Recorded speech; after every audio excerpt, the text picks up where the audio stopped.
พี่น้องนำน้องหลายแล้วพี่น้องจ้าตกฝนตกมางวดนี่นำน้องเกินจะเกือบเต็มน้องพี่น้องเลยเกือบเต็มน้องเลยอะเลยลายเติบเพื่อนให้ปลานะเพื่อนขึ้นมากแล้วหัวปลุปลอยอยู่แต่ว่าน้ำสีนี่โบเห็นปลานะพี่น้องนะโบเห็นบ่พี่น้องเห็นแต่น้ำตี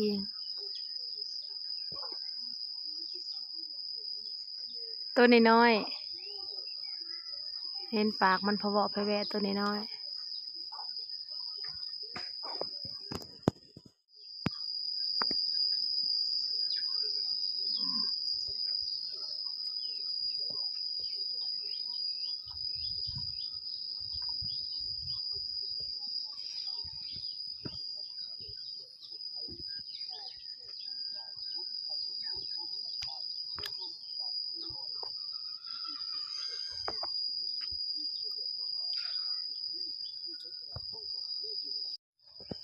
สบายดีจ้ะพี่น้องสาวสุดาคายสบายดีพี่น้องFCที่น่ารักทุกท่านเด้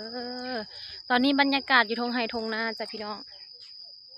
หลังจากฝ่าฝนตกเนาะพี่น้อง2 มื้อตกแต่มือวันศิลดับ2 มื้อ3 มื้อพี่น้องว่านี่ก็ตกอีกหน้าเขาก็จะมีน้ำเนาะพี่น้องมานี่หลังจากฝนตกลงมาเขาบ่ทันแดนบริสีดยาขายหญ้าพี่น้องเลยสาวสุปนีบริสีดยาขายหญ้าเขาสิลง3 เขาพี่น้องน้ำท่วมหัวมันนี่เริ่มงามเลยพี่น้องมองเลยไห่แคมเทียงเขียวเลยเด้พี่น้องเลยแนมเห็นเลยได้แนมเห็นเบิดถีบเลยพี่น้องเลยเขียวงามขนาดป้าดหญ้าก็ใหญ่พ่อหญ้าสาวสุปนีสิเลาะเบิ่งว่าอันมองได้มันเป็นตา3พี่น้องเลยโอ้ยลายอยู่มองเป็นตา3ค่ะเบิดมือก็บ่แล้วนี่เป็นหมองกะที่3ใส่แต่หมองมันอัน หมองมันเป็นเดินแห้งๆนะพี่น้องเด็ลายได้พี่น้องเลยไก่ขี้อ่ะพี่น้อง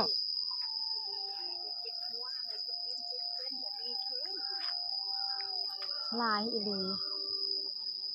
หมองเฮาสี3ก็ได้ลายเติบได้พี่น้องเลยได้พอเพิ่น3เมื่อวานเลย3แล้วค้างเลยแล้วก็สิรอไป3ส่วนนั่นบัดนี้พี่น้องเขาลกเอาทอนเอาน้ำมันนี่แหละใกล้ๆกันนี่แหละพี่น้องแบ่งออกได้อยู่ตะกี้ว่าสิไปเอาในไซส์พอมันใหญ่ขึ้นมามันก็แตกเนาะพี่น้องเลยแตกกกแตกกอแม่งยังวะแม่งตับเต่ามันแตกกกแตกกอแล้วมันก็3ได้พี่น้องว้าเสียงวิทยุพอใหญ่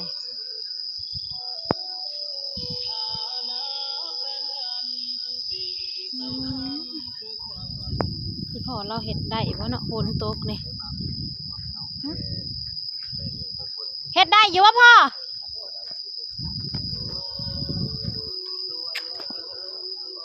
ก็เป็นสีเหลืองแล้วเขาเฮา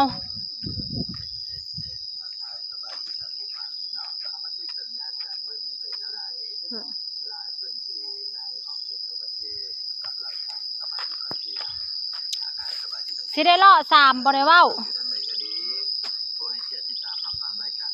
ของเจ้าบ่ยาก3ดอกตัวนี้ออกพอดีให้นี่บ่ต้อง3ให้นี่ออกพอดีสิได้พอใหญ่เราเห็ดอะไรเราลกเอาพี่น้องสาวสุปนีสิไป3 เขาง่ายกว่าเสียอยู่ดอกอันนี้ที่พอเราลกเนี่ยบัดพ่นดินได้อยู่เฮาเนี่ยยังบริพ่นได้เฮานะ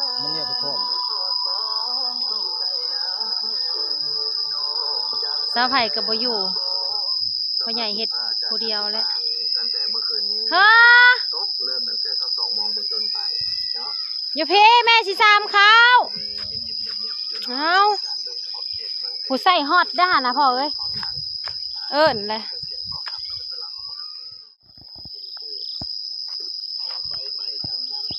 ทั้งไฟไหม้ทั้งน้ำท่วมเพชรนาไทยพี่น้องเอ้ยบางหมองก็ไฟไหม้บางหมองก็น้ำท่วมไงสิลง3เขาก่อนเด้อพี่น้องเอ้ยบัดนี้เบิ่งหมองคือดินซาสุบนี่ดูเด้ยังบ่ได้บ่ได้พรวนคือกันบ่ได้พรวนดินเชอะเชอะเชอะ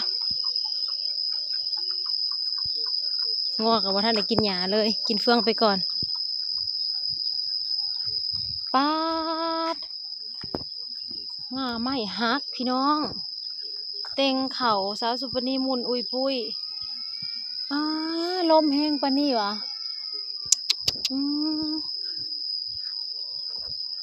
แม่อยู่พี่พ่อโอ้ยมันไก่ป่าพี่น้องท่านสิแกงน้ำไหม้ตอนเที่ยงหลังจากเฮา3เขาแล้วเนาะห่อประทายพี่น้องเบิ่ง3เขาก็ได้พี่น้องเว้ยเทพไทยกับข้าลินบ่เป็นตากล้องให้แม่มาสิปอกน้ำไหม้พี่น้องบัดนี้ต้มน้ำไว้เดือดฟุ้งๆแล้วมีแต่เดี๋ยวสิเบิดปลาน้ำไหม้เลี้ยงน้อง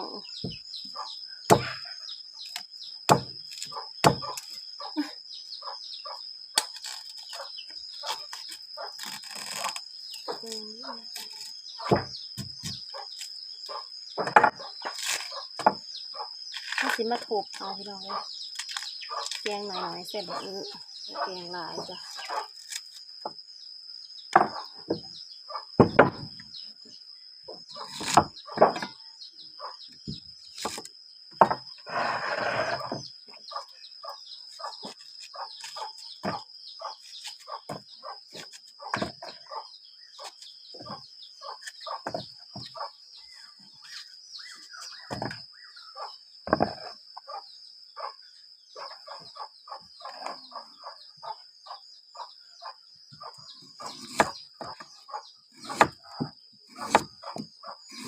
แกงบางกับบัวหมักกับบางบัวหมักตอนน้อยตอนบางเป็นบัวหมักตอนใหญ่มันบ่เห็นดอกลูก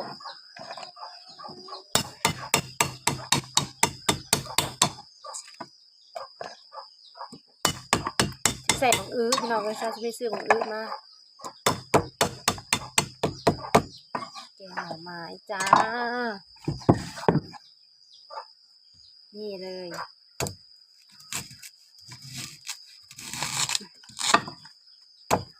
หลังจากเข้าวันอันนั้นแล้วพี่น้องเลย3เขาหน้าโน้นมันก็มีอยู่แต่ว่ามันสีบางหมองนาเนาะพี่น้องเขาก็เลยมา3ใหม่ระวังเลยลูกเฮ้ยได้เบาๆในต่างกล่องแล้วขากล่องก็อยู่ในรถปุ๊แม่นี่เลยบ่มีแม่บ่พูดน้ำเจ้าแล้วลูกบ่เห็นแต่อย่างนั้นแหละตาลุงเอเทศไทยเห็ดเลโก้เสียเห็ดเลโก้เสียหันมาหาเลยบ้านเพิ่นหาเลโก้แม่ก็บ่พูดน้ำเจ้าแล้ว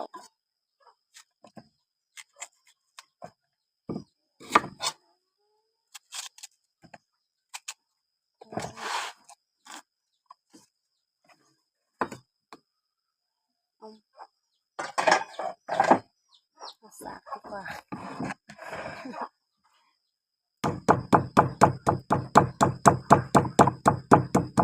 มักถูกนะพี่น้องมักยาใส่มันจิเส้นเลือดตอนไหนกูโลคิเลเฮ้ยเพิ่นมา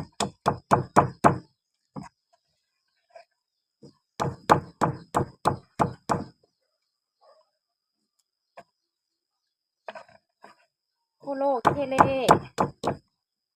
ตอนเที่ยงเขาก็ต้องกินแกงหน่อไม้จ้าพี่น้องแกงหน่อไม้เรียงน้องใส่มะอือใส่มะอือเสียงนกเสียงนกเสียงหนูโอ้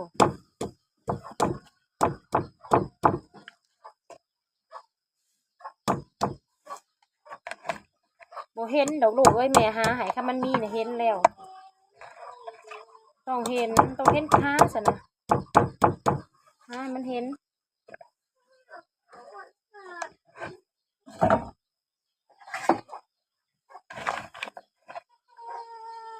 สาดได้แม่กูให้บ่เห็น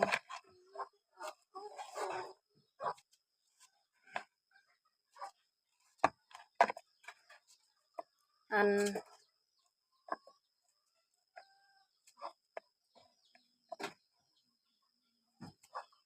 เฮ็ด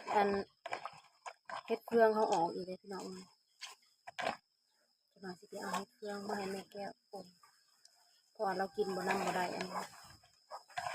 แกงใหม่บ่ได้อีแม่ไม่ได้ให้เรากินแกงพี่น้องจ๋าตอนนี้กำลังสิแกงกำลังเดือดฟุ้งๆจ้าพี่น้อง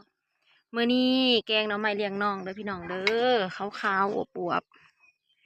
ยอดขาวๆงามๆพี่น้องเอ้ยมื้อนี้เฮาต้มแบบว่าน้ำร้อนเดือดแล้วจึงค่อยเอาลงหั่นนะพี่น้องมันสิออกมางามแฮงอะลีเด้นี่แกงบ่หลายจ้ะพี่น้องแกงหม้อหนึ่งลืมหม้อแกงพี่น้องเอ้ยมื้อใดก็ได้ใครแต่หม้อค้างรุ่นนี้มันเป็นหม้อค้างที่แบบว่าโกนแหน่เฮาแกงสามารถแกงได้เนาะ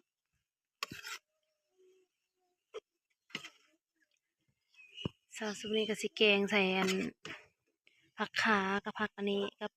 มักอื้อพี่น้องเอ้ยมักอื้อก็แบบว่าบ่ได้เอาออกได้อันเปลือกมันนะเพราะว่ามักเด้มันสิมันในเปลือกมันเนาะ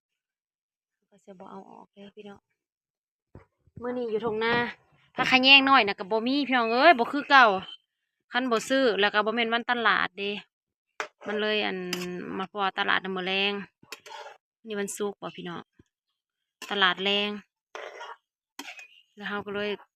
บ่มีบัดนี้แต่ว่าเฮาแกงตอนเที่ยง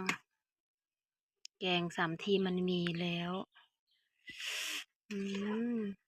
เมียงผักเนาะพี่น้องเฮาจะลงไปเก็บผักอยู่น้องนี่น้องมีผักอยู่น้องอะ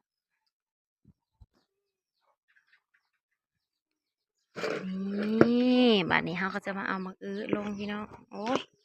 บ่มีตากล้องเลยนะ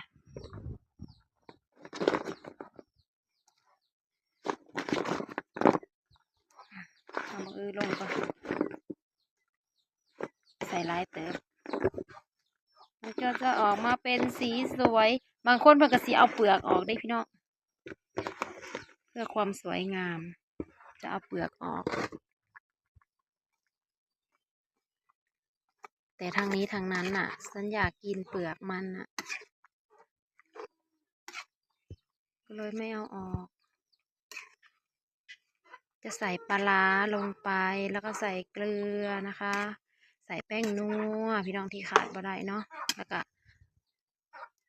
ใส่อันผู้ใดเพิ่นบ่มักเพิ่นก็จะเหม็นตัวพี่น้องผักขา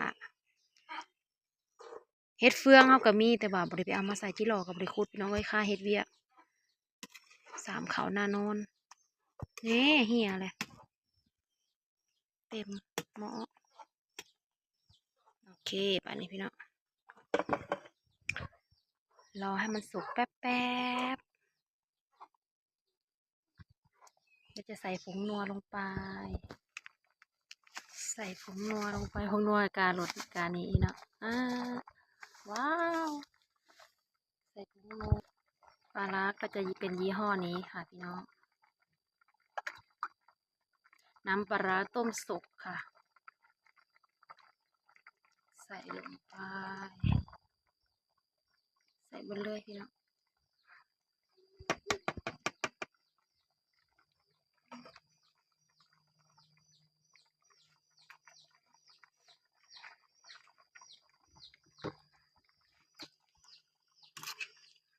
คอรนค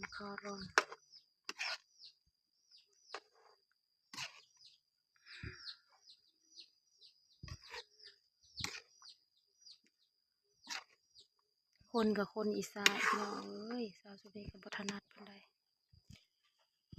นี่เราก็จะสุดท้ายก็จะใส่